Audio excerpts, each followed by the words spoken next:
balik lagi sama gue Maria. Buat yang baru di channel gue, kenalin, gue orang Indonesia dari Jakarta. Dan sekarang gue tinggal di Belanda. Gue di Belanda udah 4 tahun. Untuk di video kali ini, mungkin sebagian dari kalian udah tahu kalau gue berencana untuk menikah di tahun 2020. Dan persiapannya itu udah berjalan selama 1 tahun lebih gitu.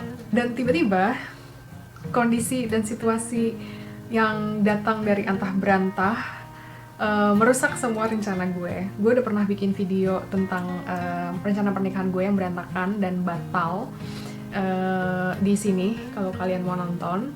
Dan video ini untuk kasih kalian update gimana sih rencananya jadinya, apakah gue bakal menikah apa enggak, dan kalau iya gimana gitu loh. Jadi untuk menjawab pertanyaan kalian, dan mungkin kalian penasaran gimana sih pernikahan di Belanda, apa aja sih prosesinya dan biayanya berapa, gue bakal buka semua kali ini.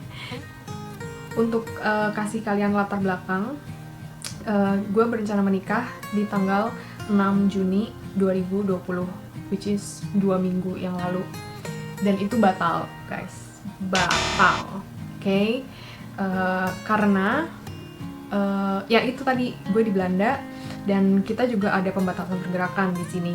Sebenarnya 1 Juni kemarin udah sedikit dilonggarkan, dalam arti restoran udah mulai buka dan udah mulai boleh bikin acara sebanyak 30 orang maksimal, tapi tetap harus jaga jarak 1,5 meter satu sama lain gitu. Itu tanggal 1 kemarin pengumuman untuk pelonggaran ini. Tapi kita pikir tanggal 1 ke tanggal 6 gak terlalu jauh gitu loh, dan kita gak mau bikin orang-orang kayak masih, misalnya kita undang orang-orang gitu terus mereka kayak gue datang gak ya, masih kayak gini gitu kan, ntar kali aja satu di antara tamu gue ada yang ternyata positif atau carrier dan mereka nggak tahu, dan cuma gara-gara acara gue akhirnya beberapa orang terinfeksi corona gitu. Gue jadi takut sendiri gitu loh. Jadi kita memutuskan oke, jangan, kita nggak usah menikah di tanggal itu, tapi kita memutuskan untuk ganti tanggal. Jadi tanggal 20 Juni, which is hari ini waktu kalian nonton video ini. Mungkin kalian bertanya-tanya, kok lu nggak pakai lu hari ini nikah, kok lu masih ngevlog gitu.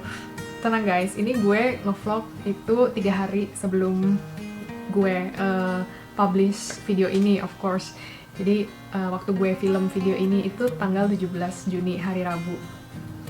Jadi kalau kalian lagi nonton video ini, itu sebenarnya gue tuh lagi ribet nih sama semua persiapan, sama baju, rambut, makeup gitu loh. Oh ya, sebelum kalian menghina makeup gue, karena biasanya gue di video itu nggak pernah makeup, mungkin cuma pakai sedikit lipstick. Sekarang gue ada sedikit eyeshadow, ini tes makeup guys. Jadi nanti gue ceritain kisah di balik makeup ini. Tapi ya, jadi hari ini waktu kalian nonton itu sebenarnya gue dan calon suami gue itu kita lagi ribet-ribetnya nih ke acara pernikahan kita sendiri gitu. Dan kenapa kita memutuskan untuk akhirnya menikah dan ganti tanggal? Ya ganti tanggal karena tanggal 6 tuh masih terlalu dekat sama tanggal 1. Karena kan tanggal 1 baru perlonggaran dan kita pikir nggak usah deh, mendingan kita mundurin deh agak sedikit, agak sedikit beberapa minggu setelahnya, tapi kita tetap mau tanggalnya cantik karena kan 6 juga cantik ya, 6/6/2020. Tapi kita juga mau tetap tanggalnya cantik. Jadi kita memutuskan untuk pilih tanggal 20, which is hari Sabtu. Jadi 20/6/2020 gitu. Dan kenapa tanggal 20 juga spesial buat gue? Karena gue lahir di tanggal 20 bulan Agustus gitu. Jadinya kita memilih tanggal 20 sebagai tanggal pernikahan kita. Terus mungkin ada beberapa yang nanya, kok lu nekat sih nikah di suasana kayak gini? Well, nekat, yes, kita nekat, tapi kita juga pikirin semua aspeknya. Satu, kita nggak ngundang banyak orang, jadi bener-bener cuman keluarganya Matias aja yang bakal ada di sana, which is cuman 10 orang. Dan sedihnya keluarga gue nggak bisa datang ke pernikahan kita yang di sini. Karena kalian tahu sendiri nggak ada penerbangan, dan kalaupun ada itu prosedurnya susah banget gitu loh untuk mereka terbang dan masuk ke negara ini, atau mungkin sekedar keluar dari negara Indonesia juga pasti susah banget itu. Jadi dengan bantuan teknologi nanti mereka akan tetap hadir tapi secara online gitu. Ya, kenapa kita memutuskan menikah? Karena kita pikir oke, pandemik. Artinya ini adalah waktu yang bener-bener kayaknya semua orang itu pasti ada aja yang merasa kesusahan karena keadaan ini, ya kan? Dalam segala aspek gitu loh, mau financial, kerjaan, keluarga, apapun pasti ada yang berasa kok semenjak pandemi kayaknya hidup gue jadi susah banget ya gitu loh. Termasuk gue gitu, karena pandemik ini rencana pernikahan kita semua jadi berantakan banget. Akhirnya kita memutuskan untuk tetap menikah di tengah pandemik ini karena kita pikir oke, ini waktu yang sulit untuk semua orang.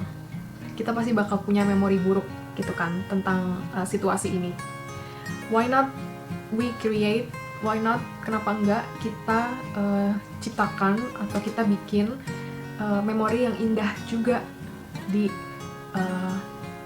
situasi ini gitu. Jadi nanti beberapa tahun kemudian, puluhan tahun kemudian gitu, kalau kita cerita lagi tentang hari ini, kita bisa bilang, hey, di tengah kesusahan itu, di tengah semua keresahan itu, we managed to get married loh gitu. We managed to kita berhasil untuk menikah dan go ahead with our plan gitu. Jadi kita mau punya memori yang at least indah di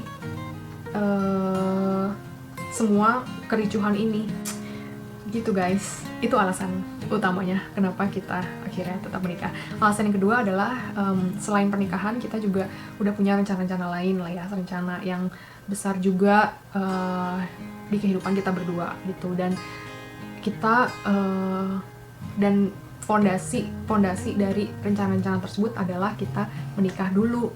Tanpa kita menikah kita nggak bisa melakukan rencana-rencana tersebut gitu. Jadi makanya kita nggak mau rencana yang lain akhirnya ketunda cuma gara-gara pernikahan kita ditunda gitu. Terus pernikahan di Belanda tuh gimana sih? Karena gue bakal menikah di Belanda. Pernikahan di Belanda itu kalau di bahasa Indonesiain mungkin artinya adalah pernikahan catatan sipil, karena di Belanda yang paling penting adalah pernikahan catatan sipil. Di sini jarang banget orang menikah di bawah agama. Jadi setelah mereka menikah dengan catatan sipil, baru mereka boleh melangsungkan pernikahan agama, tapi nggak wajib gitu. Jadi di sini agak beda ya sama di Indonesia, dan nanti juga kita bakal menikah catatan sipil dan kita akan tetap melangsungkan pernikahan agama nanti kalau kita pulang ke Indonesia sesegera mungkin. Waktu kita udah bisa terbang lagi ke Indonesia, kita bakal arrange lagi pernikahan di gereja, dan ya kita bakal diberkatin gitu loh. Tapi untuk sekarang kita bakal menikah catatan sipil dulu gitu.